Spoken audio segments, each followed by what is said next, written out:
Boa tarde. Começando o nosso novo canal teórico, apresentando o Dr. Lívio, um decano e um ícone do projeto médico de família, um médico muito conceituado na nossa cidade, ginecologista, e tenho um enorme prazer de trazê-lo aqui para apresentar para vocês um tema sobre ginecologia, o sangramento uterino anormal. Fico grato com a presença dele e tenho certeza que todos nós vamos aproveitar essa aula que ele vai dar. Muito obrigado, Lívio. Boa tarde. Tem um negocinho que não... Pensei que... Ok. Os dois, né? Boa tarde. Olha só, eu preparei esse assunto porque eu acho que esse assunto engloba muitas patologias. E, na verdade, o sangramento uterino anormal, ele não é uma doença, ele é um sintoma de várias doenças. Então, existe toda uma propedêutica, uma abordagem para o sangramento vaginal. O sangramento uterino anormal, ou vaginal, né?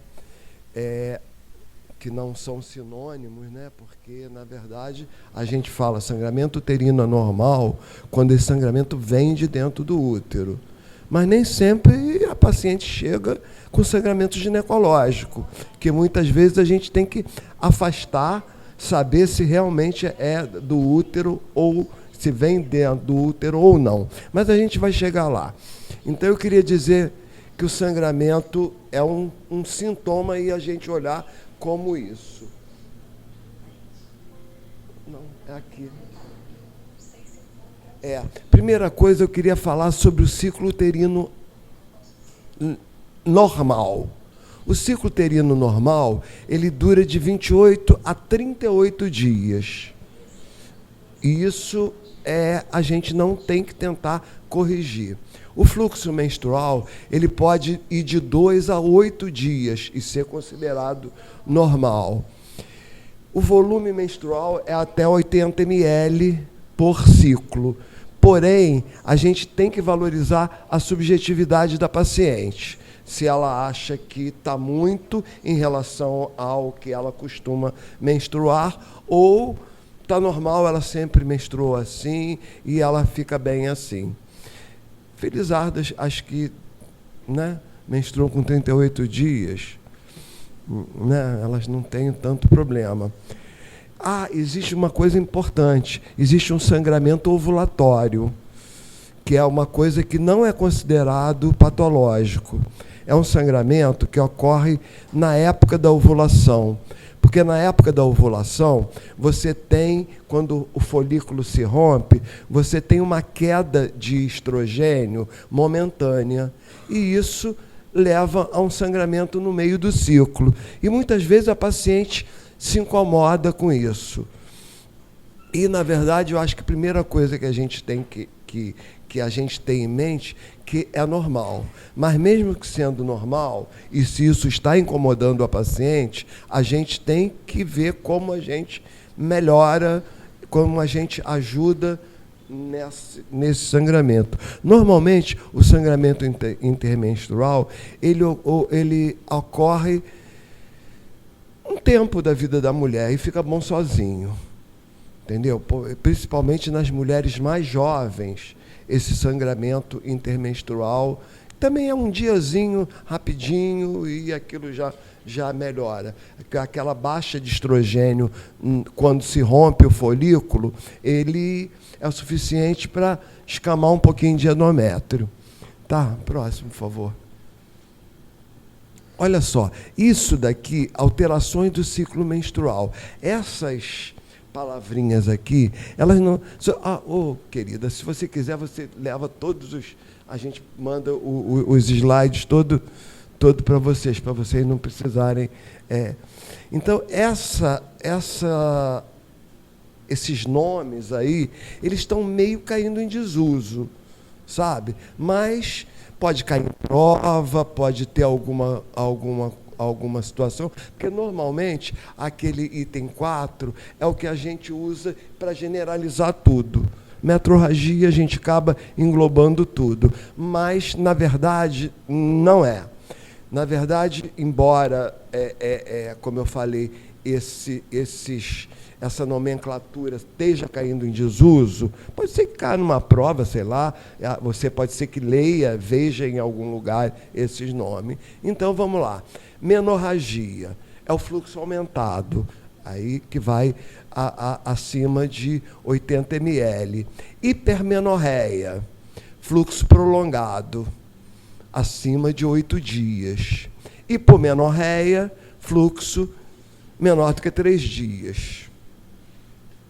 Metrorragia é o sangramento contínuo sem relação com o ciclo. Mas a gente lembrar que a gente usa na prática esse nome de metrorragia indiscriminadamente para qualquer aumento do fluxo menstrual ou sangramento fora da época da menstruação. Oligomenorreia é o intervalo superiores a 38 dias. Polimenorreia intervalos inferiores a 24 dias. Então, ela tem muitas vezes a menstruação. E a menorreia, que é a ausência de menstruação há 3 meses. Aí tem uma pegadinha, porque a gente pensa que a gente fala na prática a menorreia como faltou a menstruação, estou em amenorreia. Mas, por definição, a menorreia é a ausência de menstruação por 3 meses, ou, o que é a outra pegadinha, é os ciclos irregulares por 6 meses numa pessoa que tinha ciclos regulares anteriormente. Tá? Vamos para o próximo. Essa coisa que eu não gosto muito não, sabe? Mas é a coisa lá da Federação Internacional de Ginecologia e Obstetrícia, que eles resolveram fazer essa analogia aí para a gente decorar as patologias que vêm nessa coisa do palm coin. Eu já vi em prova eles cobrarem isso. Eu acho assim, particularmente, que é uma coisa meio sem descabida, assim, essa coisa muito... Na prática, a gente vai pensar em palma de mão, isso é muito primário, né? Mas isso existe, eu acho que tem que se saber que pode cair lá na prova. O que é o A da classificação da FIGO, o que quer dizer o L, enfim. É uma coisa que é necessário que saiba, mas que na prática a gente trabalha muito com outra situação. A gente trabalha muito pensando nas patologias de acordo com a faixa etária, que é muito mais seguro e muito mais do profissional do que... Isso daí é meio de estudante, né? Pode passar a próxima. Olha só, a gente vai ali na definição. É um sangramento proveniente do corpo uterino na sua regularidade ou no seu volume. É interessante e importante a gente avaliar... Desculpe eu sentar aqui, que eu estou meio ferrado da coluna. Não, mas eu não quero ficar sentado, eu fico mais difícil. Aí, uma coisa importante, um tabu que acho que a gente tem que cortar é essa coisa. Ah, não, eu estou menstruada, não posso fazer exame. Ela está menstruada, ela não pode fazer preventivo, mas exame ginecológico pode e deve. Até para vocês saberem que esse sangramento vem de dentro do útero, que pode ser do colo, pode ser da vagina, pode ser um trauma, pode ser alguma coisa assim. Então, a gente tem que examinar. Ela vai, na maioria dos casos, dizer, doutor, não posso ser examinada porque estou menstruada. Aí você vai dizer, não tem nada a ver, a gente limpa, você passa um espéculo e com aquela pinça de Cherron, pega uma gaze, limpa aquele fundo vaginal e vê se o sangramento está vindo do colo, que muitas vezes se está vindo do corpo uterino, que muitas vezes está vindo do colo. Muitas vezes é um câncer avançado de colo uterino, que a mulher está tratando, o cara passando hormônio, passando remédio antifibrinolítico, quando, na verdade, é uma situação... Não, isso não é muito raro, não. Entendeu? É uma situação que vocês alguma vez na vida vão experimentar, infelizmente. Causas. Você tem as causas estruturais e não estruturais. As causas estruturais são os pólipos, a adenomiose, os leiomiomas e a malignidade e hiperplasia. Aí vai a coisa do palme, né? Para a gente ver pólipo, adenomiose, palme. E as não estruturais. É a moeda, né? São as coagulopatias, do C do Cohen, as ovulatórias, as alterações ovulatórias, as iatrogênicas e as não específicas. Tá? Próximo, por favor. Eu vou começar pelas causas não estruturais, porque eu vou inverter um pouquinho a ordem para me facilitar. Por exemplo, as causas não estruturais. A gente começou a falar do C do Cohen, que é a coagulopatia. A coagulopatia, você tem. Como é que você diagnostica isso? História familiar, principalmente a doença de von Willebrand, que é a mais comum. Ele tem o fluxo aumentado desde a menarca. A menina, desde a menarca, ela refere esse aumento do fluxo. Epistaxe no último ano de vida, a história. Hematomas sem causas muito justificáveis. E o sangramento volumoso após extração de dente. Essa história nos leva a pensar numa coagulopatia e a gente ou investiga ou encaminha alguém que investigue. Por exemplo, a dosagem de fatores, o fator 8, que é o mais comum, enfim. E tem outra coisa, o cisto ovariano hemorrágico, principalmente o recorrente. Vocês vão ver muito no dia a dia de vocês, você ter a ovulação, e a ovulação não se completa, ou se completa, e o corpo lúteo ele começa a crescer, e forma um cisto, que no ultrassom você vai ver um cisto trabeculado, é um cisto, a pessoa tem dor nesse cisto, enfim. E é normal.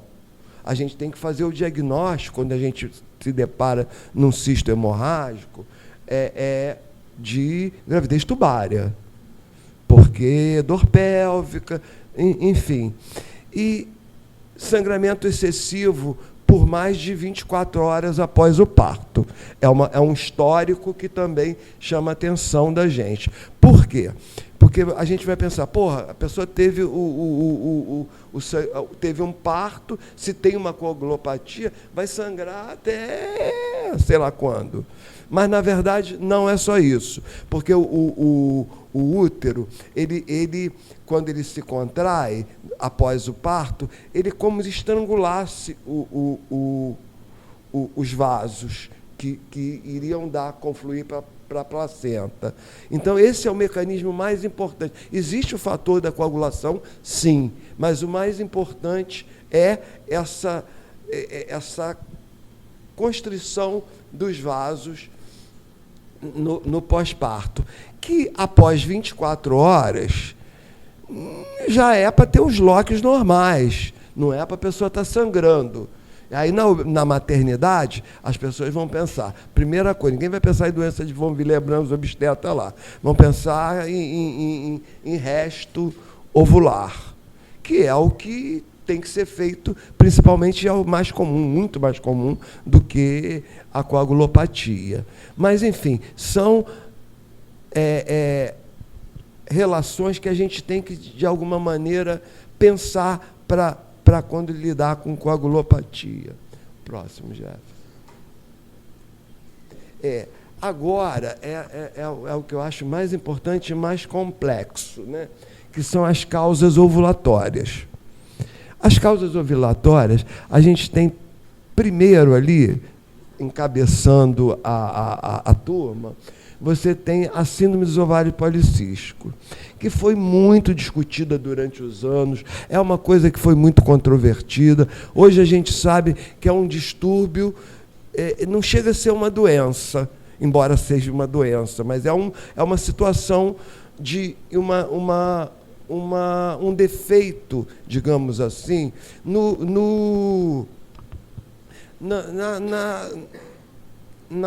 como eu vou dizer, na cadeia de produção hormonal, no eixo hipotálamo, hipófise, ovário.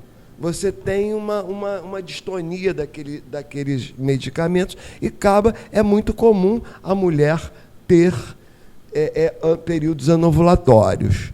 Como é que é o quadro clínico dessa síndrome dos ovários policísticos? Acho que isso todo mundo tem que conhecer no ônibus. As pessoas têm a tendência à obesidade, têm a pele, porque você tem muito androgenismo. O ovário, esse ovário policístico, ele produz testosterona. E aí o que acontece? Ele faz todos os efeitos masculinos. E isso depende da intensidade dessa SOP. Depende da intensidade. Tem gente que você olha no ônibus, você tem vontade de tratar. Sabe, aquela pessoa aquela mulher que tem pelo na barra, tem buço, muita acne, é gordinha, sabe? Enfim, e tem ciclos anovulatórios. Geralmente, esses ciclos anovulatórios dela, ela ovula de vez em quando.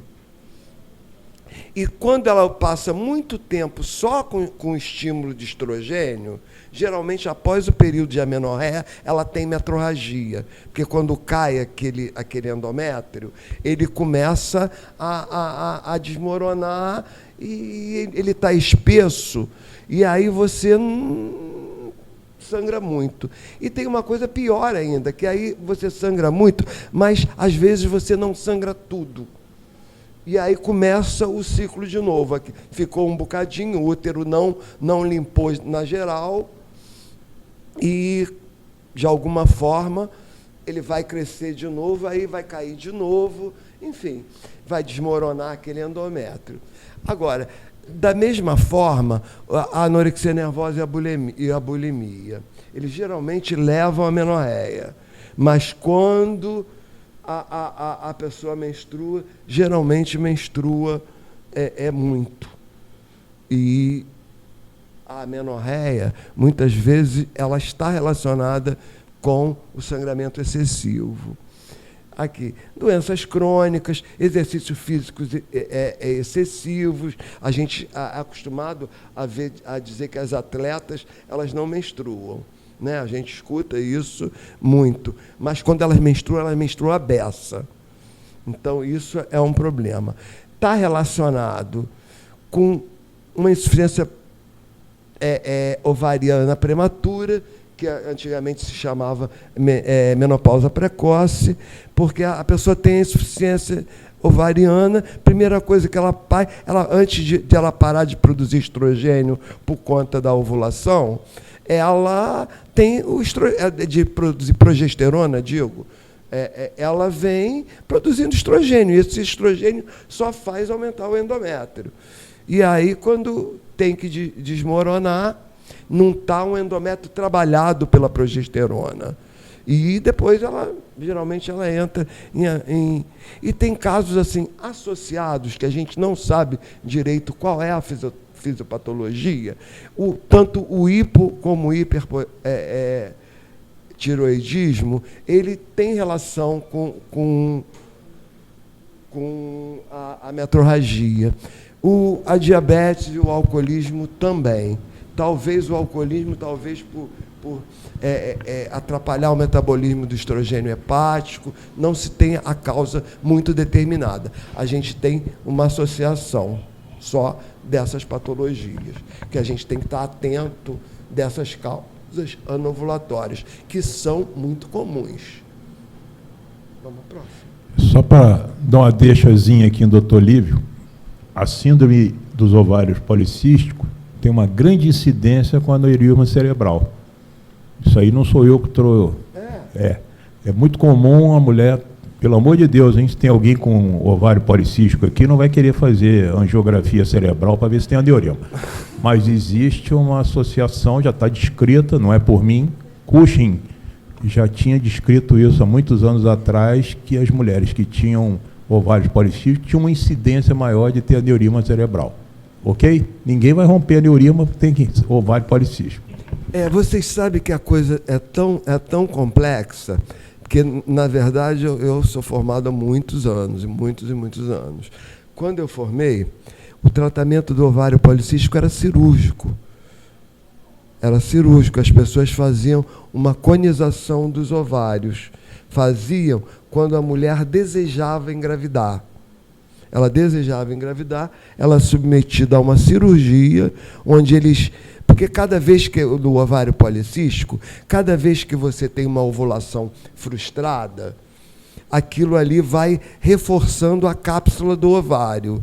Então, cada vez fica mais difícil para a pessoa ovular, porque cada ovulação não bem sucedida, aquilo ali torna uma cicatriz na parte que recobre o ovário, e ali prejudica a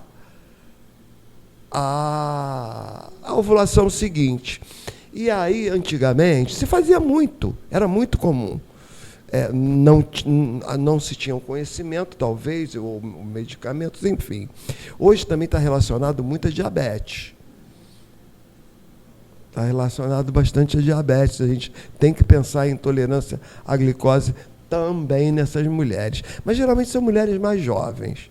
E aí, que eu estava falando, se fazia uma coisa cirúrgica, tal da conização, era como mais ou menos descascasse um pouco o ovário, e aí naquele descascado ela teria mais chance de ovular por ali. Enfim, mas é uma coisa que hoje não está mais em voga. É uma coisa que não se faz mais. Funcionava.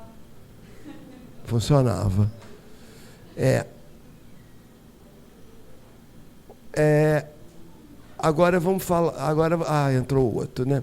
Agora as causas iatrogênicas, que é o I do COIN, né? DIU de cobre.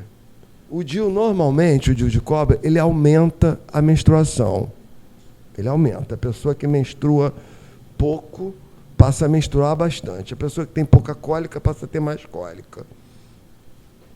Mas parece que eu estou falando mal do DIU de cobre, mas não estou falando mal. Mas ele melhora a libido, porque a mulher não toma anticoncepcional, então ela fica na sorte dela. Então o organismo, quando ela está lá fértil, o organismo diz, e isso é muito confortável para as mulheres. Elas aguentam até, elas já têm uma aceitação maior ao DIU de cobre, porque isso melhora tanto, melhora o humor, melhora várias coisas, que a cólica e o sangramento aumentado muitas vezes é suplantado por esse bem-estar da pessoa ter uns 10 dias no mês que está com uma disposição, com uma libido mais... Eu vou botar uma lá em casa. Aí, vamos ver. Agora, análogos do GNRH. Vocês lembram de fisiologia do GNRH, né? O GNRH é um hormônio liberador das gonadotrofinas. Ele é produzido pelo hipotálamo. Então, ele cai ele cai na hipófise e ocupa lá o receptor e faz a produção de FSH e LH. Porém, existem vários medicamentos que eu acredito que vocês vão usar muito pouco, mas tem vários medicamentos que são inibidores disso. Eles ocupam o GNRH, ele é um polipeptídeo relativamente pequeno. Então, ele é feito medicamento mexendo lá naqueles aminoácidos. Então, você tem os análogos agonistas e antagonistas. O que eles são usados? Aí você vai me perguntar, por que eles são usados? Eles são usados, eles não são muito usados para metrorragia, porque eles acabam levando a sintomas semelhantes à menopausa. Então, eles são usados em situações mais específicas. A endometriose refratária, o câncer de mama, enfim, coisas onde você precisa bloquear a produção de estrogênio lá na fonte, lá na hipófise, ele nem tem ação no ovário. Substâncias anticoagulantes, muitas vezes usadas para quem tem risco de... Nem precisa de... Quem tem risco de tromboembolismo, enfim, os vários riscos que são indicados anticoagulantes, né? Agonistas e antagonistas dopaminérgicos. Eles atuam, de alguma forma, como antidepressivo. Então, a gente estava falando até dos agonistas, né? Os agonistas, a anfetamina e a bupropiona. A colega ali estava falando sobre a cocaína também entra nesse viés aqui. E antagonistas, a maioria dos antipsicóticos são antagonistas. Isso daí da dopamina é aquela coisa de sinapse, de ficar mais tempo na sinapse, ficar menos tempo, enfim.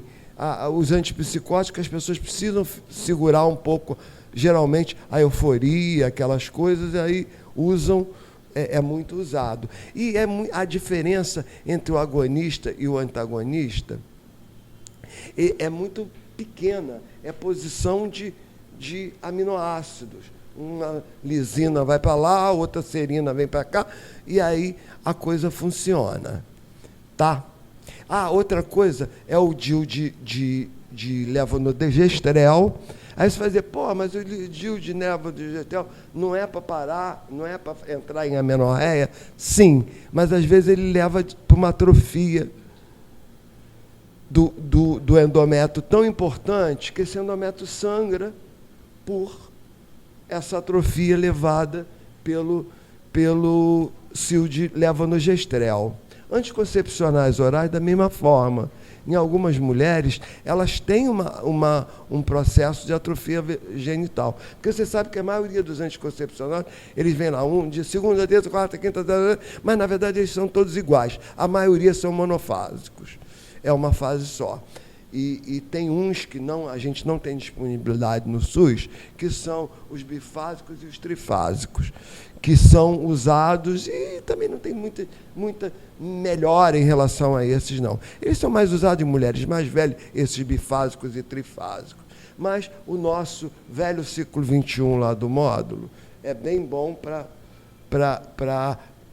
eventualmente dar metrorragia, mas ele é muito melhor para tratar a metrorragia. Tá? Vamos na próxima. Agora, as não classificadas.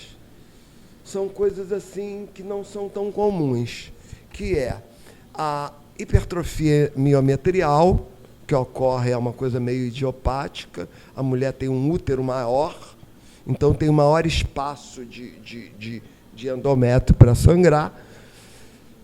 Há malformações vasculares, que são raras também, e estimocele. Estimocele, sabe o que é estimocele? Estimocele é o seguinte, quando você faz cesariana, aonde você sutura, muitas vezes aquilo faz uma bolsinha, em algumas mulheres, aonde você suturou. Então, o útero não fica a coisa lisinha, fica lisinha, e ali onde tem a sutura, aí a cicatriz do útero, fica como fosse uma pequena cavidade, que fica sangrando. E isso incomoda muito a mulher. E a outra coisa é a infecção. Também é difícil o diagnóstico de infecção. É um diagnóstico de exclusão. A não ser que você tenha um diagnóstico já de clamídia, que é a causa mais comum, e você vá tratar no sentido de... Mas esse diagnóstico ele é feito por esteroscopia com biópsia. Não dá para a gente tratar assim, pode ser clamídia, porque é um diagnóstico de exclusão e enfim, é um diagnóstico que deve vir. Eu vou falar ali na frente sobre métodos diagnósticos. Esse é uma coisa que tem que ter esteroscopia. Próximo, por favor. Agora, eu gosto mais desse daqui do que aquela bobagem de Palme-Coin. Eu gosto aqui porque aqui mais ou menos classifica de acordo com a faixa etária. Aqui é uma coisa de mais avançado do que aquela decoreba do Palme-Coin. Por exemplo, período neonatal. Muitas vezes chega uma mãezinha lá com uma criança, com um bebê, sangrando. Aí você fica... Aí a gente tem que saber, primeiro, avaliar abuso. Ali. Primeiro, avaliar trauma. Então, tem que examinar. Avaliar abuso e avaliar trauma. E uma outra coisa que eu queria até abrir um parênteses nesse abuso aí, e trauma também, porque a gente não sabe como é que foi esse trauma, se foi queda cavaleiro, o que houve nesse trauma. Então, é muito importante a gente fazer a notificação se a gente pensar em abuso. Aí, não, mas eu trabalho no médico de família, a mãe mora ali na frente. Não existe nenhuma coisa retaliativa a isso. Vai ser só um dado que a Covig vai ter em relação a esse viés.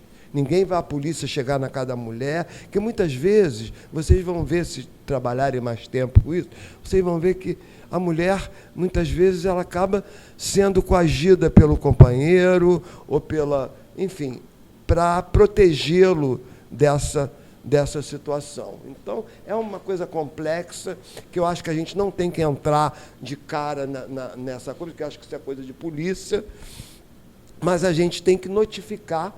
Mas é coisa de saúde pública também. Então, a gente tem que notificar, existe uma ficha de notificação para isso. Suspeitou, não precisa nem... Aí a gente tem um sarcoma corpo estranho, criança brinca muito. Aí já não é sangramento uterino, né? É um sangramento mais vaginal, né? É o corpo estranho. Criança brinca muito, enfia lá um negócio, não sabe que ficou. E aí aquilo ali, enfim, um caroço de feijão, nasce um pé de feijão lá. E aí aquilo ali dá sangramento, dá uma porção de coisas assim, e infecção, e aí uma coisa retoma a outra. Existe em criança um tumor, um sarcoma chamado boterioide. É uma doença também, um sarcoma que dá no útero, é mais em criança, que leva a metrorragia. Tumor de ovário também é mais raro, mas acontece. E a nossa puberdade precoce? A nossa puberdade precoce é um problema sério, que a gente vai ver, não com tanta frequência, mas com uma frequência bem razoável. A puberdade precoce, ela tem muito a ver, sabe com o quê? Com déficit de crescimento, a criança para de crescer, enfim. E aí a gente usa, nesses casos, que provavelmente não vão vocês que vão tratar isso, vai ser o ginecologista que lida com criança, o pediatra, aí vai fazer aqueles antagonistas do GNRH. Porque, enfim, até junto com o endocrinologista, para ver a idade óssea, para ver essas coisas, para ver se essa criança cresce mais um pouquinho durante 1 ano ou 2, dependendo da idade que ela fez essa... Eu acho que quando a gente tiver uma paciente com puberdade precoce, isso já foge um pouquinho à mão do ginecologista. Isso já entra um pouquinho no endocrinologista. Mas o ginecologista e o médico generalista, ele está ali junto, ele está acompanhando essa coisa toda. Vamos para a próxima? Agora, na adolescência, eu falei da criança, falei do recém-nato, falei da criança muito jovem e da adolescência. A adolescência é um problema, porque você tem essas coisas todas aí. Primeiro, gravidez. Primeiro, está sangrando, pensa em gravidez. Se tiver na menacme, que é o termo que é usado para a mulher no estado que ela tem uma propensa por procriação, você tem que pensar primeiro em gravidez, em ameaça de aborto, tem que afastar isso antes de tomar qualquer atitude. Na adolescência você tem muita anovulação, essa coisa do eixo hipotálamo, hipófise, ovário, ainda está amadurando. Às vezes amadurece mais um pouquinho, mais retardadamente em algumas pessoas. Aí ela fica período de amenorreia e sangra bastante. Alteração imunológica, gravidez, como falei anteriormente, anticoncepcional hormonal oral, ele também pode levar a uma atrofia vaginal, a uma atrofia endometrial, e a infecção e as alterações endócrinas, né? E o hipotiroidismo. Vamos para o próximo. Agora, na idade adulta. Na idade adulta, a gente tem uma situação que é aquela coisa inicialmente que eu falei, a gestação, tem sempre que pensar em gestação. Chegou sangrando, pensa em gestação em primeiro lugar. Depois, vê o resto. Gestação, alterações endócrinas, hipotiroidismo também, pólipos, miomas, e botei pólipo 2 vezes ali. Adenomiose, eu vou falar um pouquinho de adenomiose mais um pouquinho na frente, hiperplasia e neoplasia endometrial. A hiperplasia endometrial, ela ocorre decorrente de vários ciclos anovulatórios. Ela acaba levando uma hiperplasia, porque não descama tudo, descama só um bocado, e aí cresce mais um bocado, aí você faz o ultrassom, está lá um endométrio maior do que 1,5 cm. Então, é uma hiperplasia de endométrio. E essas hiperplasias, elas podem ser, inicialmente, ela ter atipia. Ela pode, eventualmente, se transformar numa atipia mais grave e talvez o câncer do colo uterino. Então, a gente tem que ficar atento às hiperplasias. E a neoplasia endometrial, que é uma causa não incomum. Vamos para o próximo. Agora, na perimenopausa. Na perimenopausa, a mulher vai chegando dos 50, 55, aí você tem sangramento, anovulação, miomatose, como a mulher mais jovem, o pólipo e o câncer. Isso a gente tem que pensar nessas 4 causas primeiras. Vamos para o próximo. Pós-menopausa. Isso daqui é uma pergunta que é muito, muito usual em prova. Qual é a principal causa de sangramento menstrual na pós-menopausa? É atrofia endometrial. Não é hiperplasia, não é pólipo, não é mioma, não é câncer, não é. É a tal da atrofia. É a principal causa. A segunda causa é a terapia hormonal, principalmente quando ela é feita de uma forma que você não faz junto com progesterona. Se você fizer só estrogênio, porque a progesterona é o hormônio da gravidez, não é o hormônio beleza, que a pessoa se sente muito maravilhosa, nada disso. Ele é o hormônio da grávida. Então ela se sente, retém líquido, ela fica, sabe, mas fica com o útero protegido. Mas o que tira os sintomas mesmo da menopausa, do climatério, é o estrogênio. E muitas vezes ele é usado isoladamente. Aí o cara começa a fazer, aí vê que não cresceu o endométrio, aí fica fazendo. Aí chega uma hora que cresce e começa a sangrar. Outra coisa é o câncer de endométrio. A gente tem que ficar muito atento para esses fatores de risco, que é a hipertensão, obesidade e diabético. E eu acrescentaria mais um ali. As mulheres afrodescendentes. Mulher afrodescendente com hipertensão, obesidade e diabetes, você tem que afastar, tá? Porque são coisas que... E fora também a história familiar, a coisa genética que ela já traz lá, que a gente... Enfim, vamos para o próximo. Roteiro diagnóstico. É aquela coisa, história, exame físico. Diagnóstico, mais uma vez eu vou falar, me afastar a gravidez. Para a gente não fazer remédio em quem está grávida e achando que não está grávida. E eu vou lembrar vocês que a gravidez ela só aparece a ultrassom após a 5ª semana. Então, não é um exame para afastar a gravidez. O que afasta a gravidez realmente é dosagem de beta-HCG. Como a gente não dispõe, pelo menos aquele teste rápido do que a gente tem. Porque algumas vezes, mesmo esse teste rápido, ele às vezes demora a dar rápido. Às vezes no comecinho. Mas, enfim, ele dá uma segurança. A ultrassonografia. A ultrassonografia é o nosso método mais usual. Ele vai te dar várias informações. Ele vai te dar a espessura desse endométrio, que na mulher pós-menopausa é até meio centímetro, 0,3, 0,5.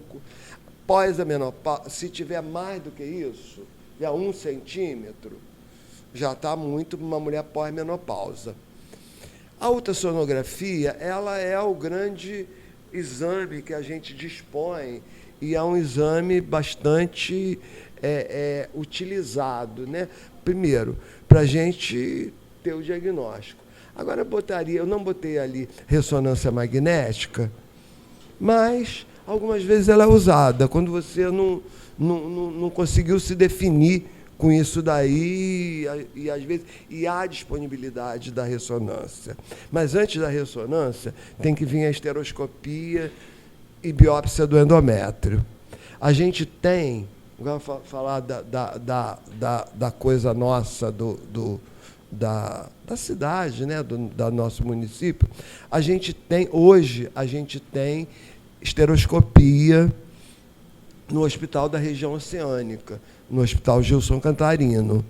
Então, muitas vezes, a gente coloca, quando a gente não está conseguindo se acertar com a coisa, e a gente quer uma esteroscopia diagnóstica ou uma endoscopia terapêutica que seja, a gente coloca no sistema e eles vão pinçar essa paciente para o Hospital da Região Oceânica. Uma coisa que eu queria frisar um pouco, assim, é uma coisa mais de ordem prática. Existe dentro do sistema, não é uma coisa automática. Existe um revisor, uma pessoa que pega todas aquelas encaminhamentos que a gente faz e lê.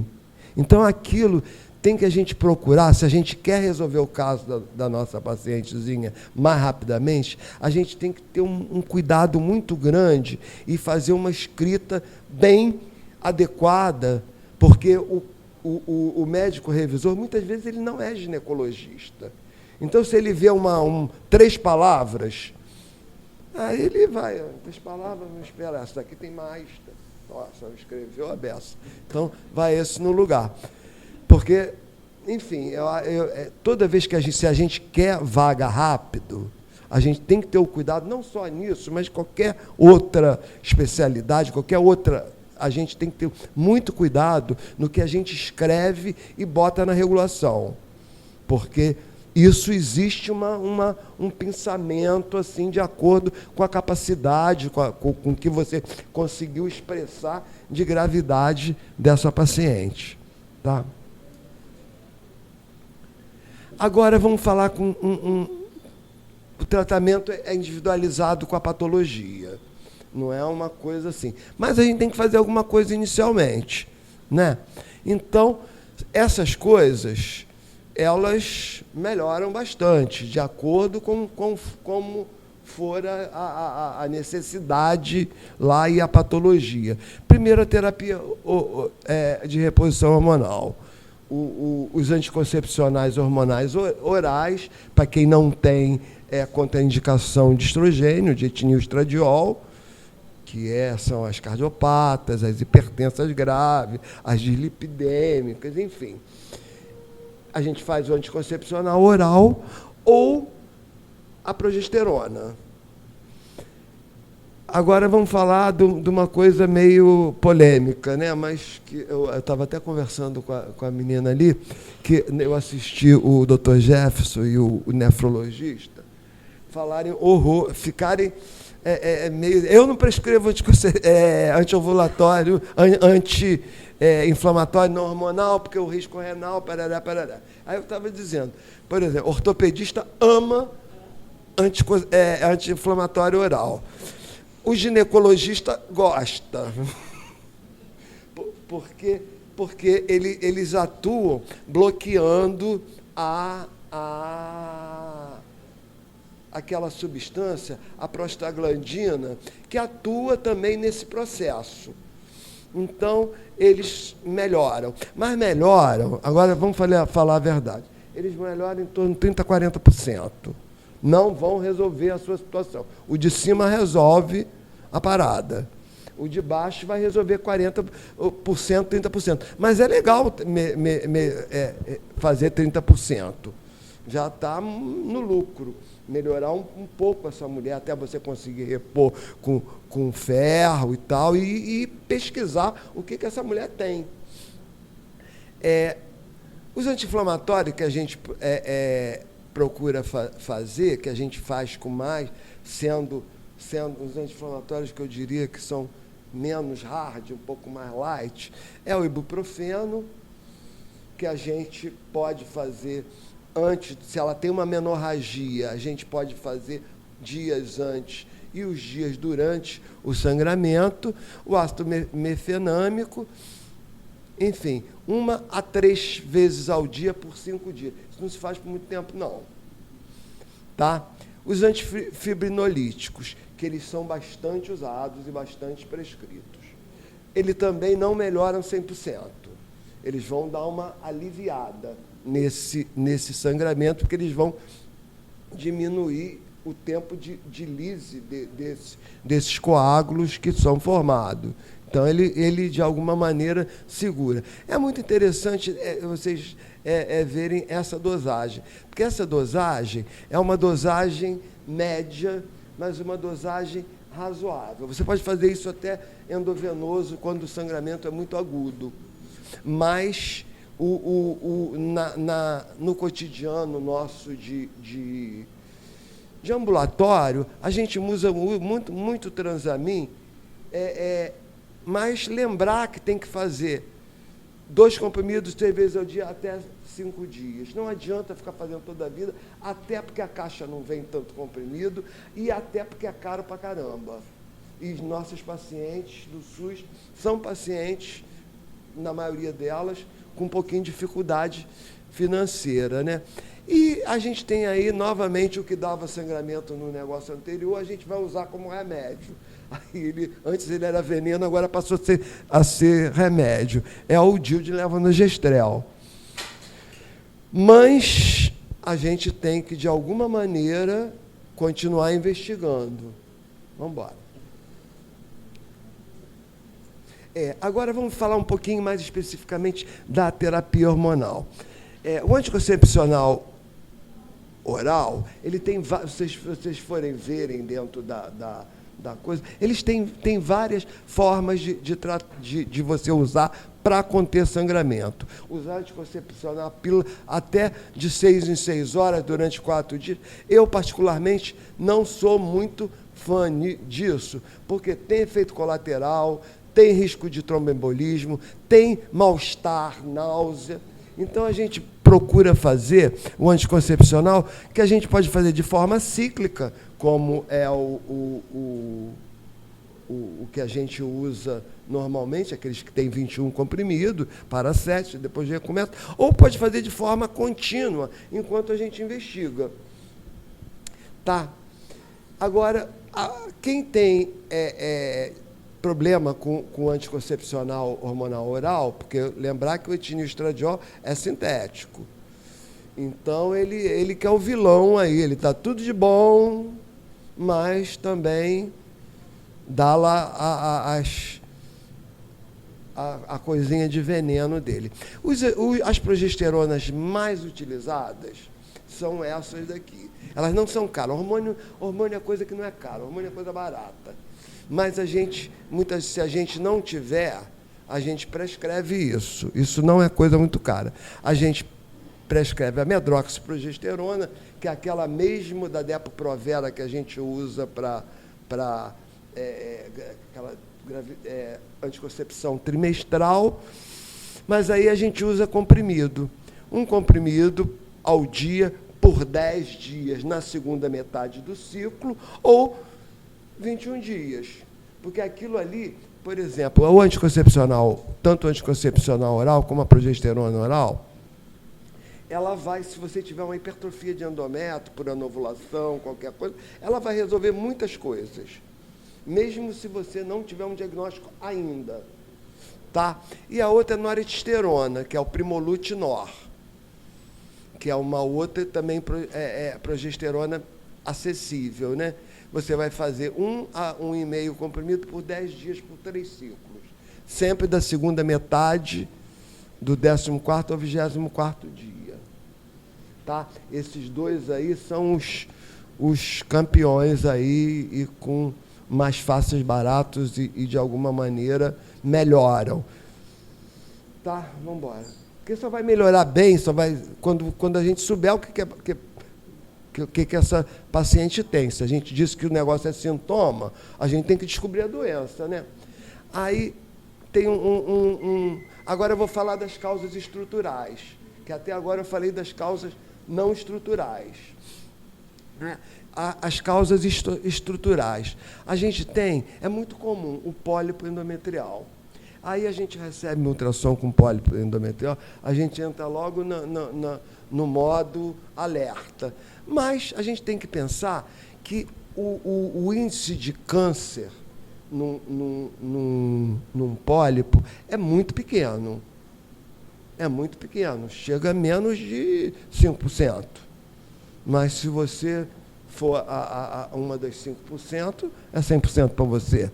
Então, não vamos confiar nas estatísticas, vamos resolver o problema do pólipo. E o pólipo você resolve com esteroscopia. O pólipo nada mais é do que o próprio endométrio que veio junto com aquele tecido conjuntivo que tem abaixo dele e fez pólipo. É muito comum isso. Isso vocês vão ver na prática, muito comum. E aí a gente vai tratando da forma que a gente estava tratando e bota ela no sistema, explicando que ela precisa tirar esse pólipo. Até se ela não for não cair naquela estatística que eu falei, ela cobrar de você, né? E aí a gente tem ali na ultrassonografia, que é o método diagnóstico, ele tem um pólipo bem grandinho. O módulo da figura é pequenininho, mas o da ultrassom é bem grandinho. Esse pólipo ali, daquele tamanho, deve dar cólica, porque aquela mulher, o organismo tem tendência a tentar expulsar aquele pólipo.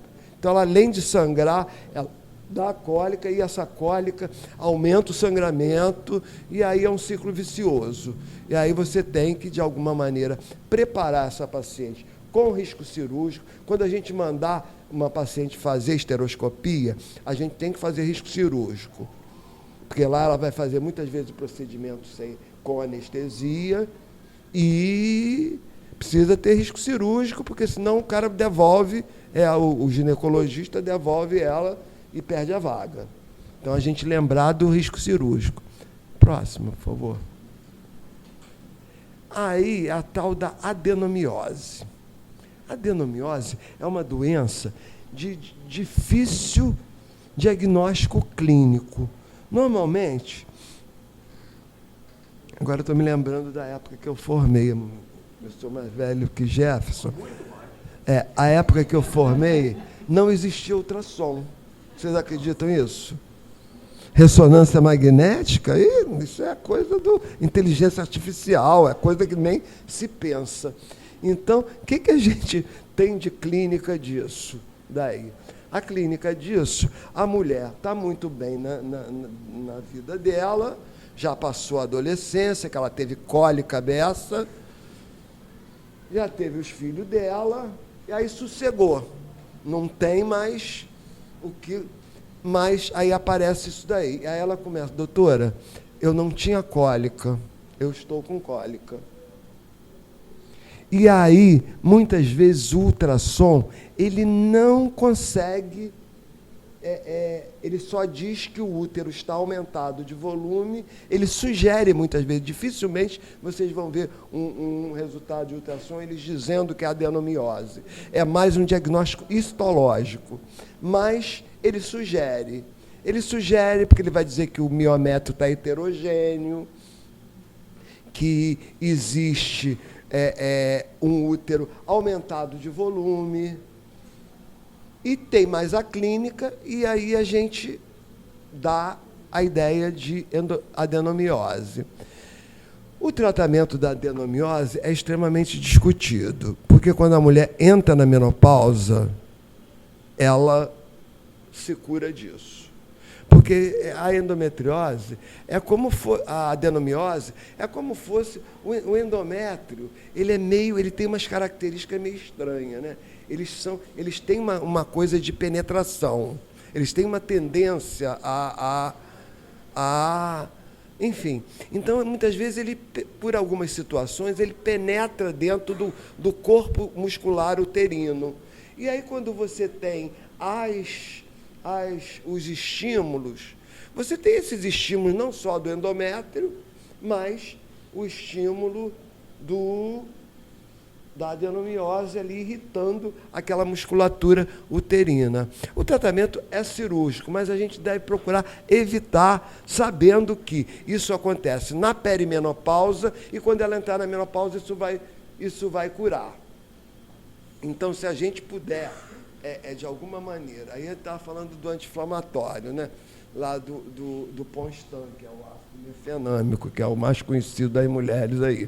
Então, na verdade, eu fico pensando, entre risco-benefício, você fazer durante uns meses, na época pré-menstrual, o medicamento, porque o negócio você tem que procurar evitar a produção de prostaglandina. Então, você tem que começar um pouco antes. E aí você mantém durante a menstruação, isso vai melhorar a cólica e, por conseguinte, melhorar um pouco o sangramento também. Mas, eventualmente, a gente tem que avaliar junto com vocês, não sei, junto com a supervisão ou junto com a necessidade de uma esterectomia nessa moça. Tá? Vamos para o próximo, já. Agora vamos falar de uma coisa super, hiper comum. Mioma. Mioma, em torno de... Quantas mulheres tem aqui? Tem uma porção, né? 20% de mioma. E esses miomas, primeiro, que você ganha na loto e ele não vira câncer, mas vira. Alguém ganha na loto. Entendeu? Então, é uma coisa que a gente não tem que deixar para lá. Entrou na menopausa, já era, PT, saudações. Não, a gente tem que ter alguma vigilância, porque aquele 0,8%, sei lá, mas é menos de 1%, ele acontece. Eu, por exemplo, na minha vida, eu só acompanhei uma mulher com miocarcinoma uterino, de uma transformação maligna. E é uma coisa extremamente rara, né? Mas acontece. O que é mais comum é o sangramento. É muito comum e é a principal causa de esterectomia. Quando você não dá conta de resolver isso clinicamente, você indica esterectomia. A gente só precisa lembrar uma coisa que eu queria falar com vocês. Por exemplo, ali a gente tem o mioma submucoso, o mioma subseroso e o mioma intramural. O mioma submucoso, ele é o que mais sangra. Mesmo ele pequenininho, ele sangra. É o primeiro que sangra. Você vai dizer, pô, mas a minha amiga tem um mioma de 8 centímetros, o meu é de 2, você vai mandar eu fazer esterectomia? A minha amiga está lá com um médico maravilhoso, que não, entendeu? O mioma dela provavelmente não é submucoso, é um mioma intramural ou subseroso. O subseroso, ele pode atingir tamanhos enormes, volumes enormes, e não tem indicação cirúrgica. Ele só tem indicação cirúrgica se esse tamanho tiver comprimindo bexiga, desconforto para atividade sexual, se for uma pessoa mais magrinha, se aquilo estiver abaulando, se ela tiver queixa, a gente deve procurar não arrumar queixa só porque tem mioma. Você examinou, fez o toque bimanual, achou o útero aumentado de volume. Epa, vamos fazer. E a gente tem que lembrar uma outra coisa em relação a isso aqui. Por exemplo, as causas, às vezes, elas têm mais de uma em relação ao sangramento. Aí você chega lá, pô, mioma. Aí você vai resolver. Se você indicar a cirurgia, você vai resolver outras coisas. Mas pode ser que ela tenha um mioma e esteja sangrando por anovulação. Sabe? A gente deve evitar. Houve um tempo que a esterectomia era uma coisa, ainda não é aqui no Brasil só, não. Às vezes, em países até mais desenvolvidos que a gente, eles são muito agressivos na indicação da esterectomia. É uma coisa muito naquele pensamento meio retrógrado, dizendo, pô, você já teve seus filhos todos? Para que você quer mais útero? Eu vou deixar seu ovário. Você vai continuar tendo uma função ovariana, não vai precisar mais usar método contraceptivo, parará, parará. Mas a gente tem que ver que o útero para a mulher é como disse o Gerson, um ícone da feminilidade dela. Então, você fazer uma esterectomia, a mulher tem que estar madura para isso. Não dá para... Ela chegou lá, você pediu o exame... Na consulta seguinte, muitas vezes você tem que observar se ela tem maturidade emocional para não se sentir mutilada. Porque muitas mulheres, é comum nessa leva de esterectomia que tem, é muito comum as mulheres que não são tão bem preparadas diminuir a libido, achar que não consegue o orgasmo, porque o útero fazia falta, enfim, são determinadas situações que a gente tem que procurar individualizar. Eu acho, olha só, eu tentei, de alguma maneira, resumir, mas eu fico... não, ficou faltando umzinho ali. Ficou faltando umzinho, o pior deles, que eu não quis ver. A minha função aqui agora, hoje, é só apertar o botão, né? E pior, você descobriu, acho que eu queria negar aquele ali. Mas, realmente, o câncer o câncer de endométrio não é raro. Não é raro. A gente tem que pensar. Uma mulher pós-menopausa, para responder na prova, é atrofia. Para responder na prova. Mas para a gente, para o nosso coração aliviar, a gente tem que afastar câncer. Porque é a outra causa importante. E aí, muitas vezes, o ultrassom negando a imagem e a esteroscopia diagnóstica, ela vai biopsiar lá no lugarzinho onde está a coisa. É muito comum a gente ver, engraçado, o câncer de endométrio é um câncer que não é dos mais malignos dos cânceres. Mas, às vezes, ele é muito maligno, sim. Então, a gente não, por ele não ser tão maligno, muitas vezes os médicos postergam um pouco a indicação do tratamento cirúrgico.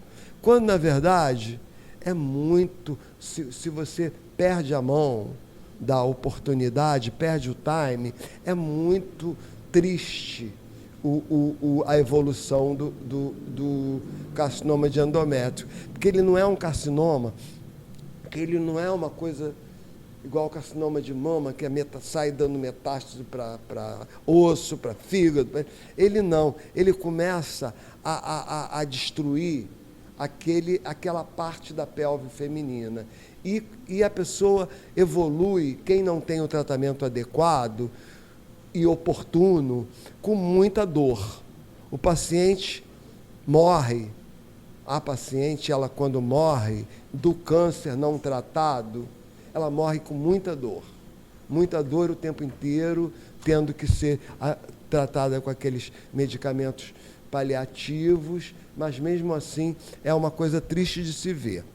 Então, e por outro lado, é um câncer que a gente consegue relativamente fazer um diagnóstico precoce em cima do sangramento, em cima da idade, em cima das características físicas de aumento ponderal, afrodescendente, hipertensa diabética. Isso já bota essa mulher num risco maior para a gente avaliar.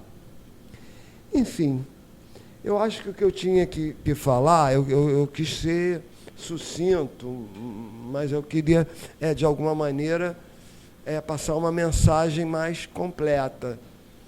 E aí eu queria que, se vocês tivessem alguma pergunta sobre o que foi exposto... Quero agradecer aqui a aula sobre sangramento uterino anormal e depois o complemento anormal do Lívio aqui, que também acrescentou possibilidades. Então, quero agradecer a ele, sempre muito gentil, e quero agradecer a todo mundo aí, agradecer a FI Saúde de estar comparecendo aqui hoje, doutor Antônio, nossos amigos. Semana que vem temos mais. Grande abraço para todo mundo.